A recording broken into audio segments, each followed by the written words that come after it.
برای دانلود فیلم ها روی خرید بزنید و بعد از باز شدن صفحه خرید اشتراک مورد نظرتون رو انتخاب کنید. توجه داشته باشید حتما موقع پرداخت فیلتر شکن رو خاموش کنید.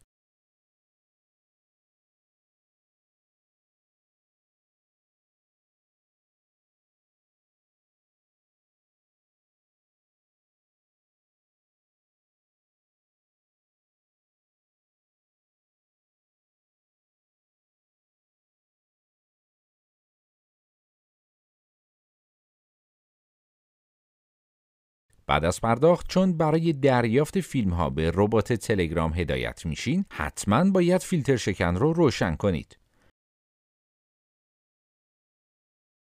و در آخر روی دریافت محصول بزنید. با خرید اشتراک به تمام فیلم های سایت دسترسی خواهید داشت.